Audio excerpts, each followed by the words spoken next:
C'est parti pour le Social Club by Orange avec toutes les infos waouh de la semaine. C'est la news la plus incroyable de la semaine. Pikachu et Hello Kitty sont officiellement devenus les ambassadeurs de la ville d'Osaka, au Japon. Qui dit mieux ?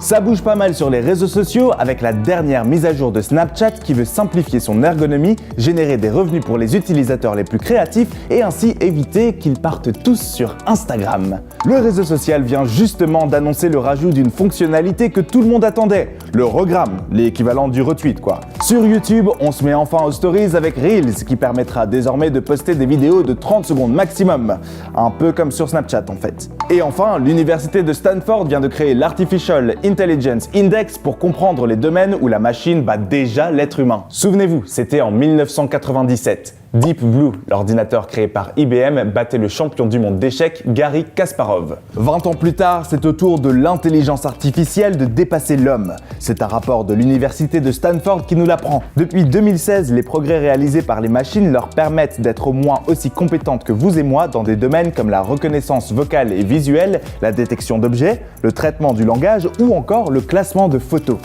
Elon Musk estime même que l'intelligence artificielle pourrait bien battre l'homme dans tous les domaines d'ici à 2040. Un peu flippant ? Oui.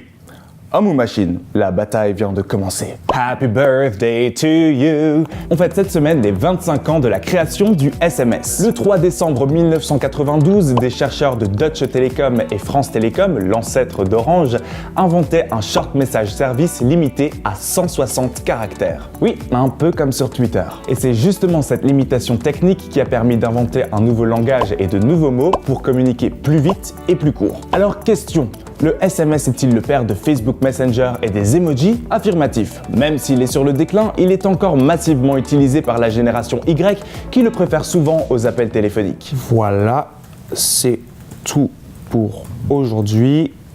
À la semaine prochaine. J'ai oublié le smiley.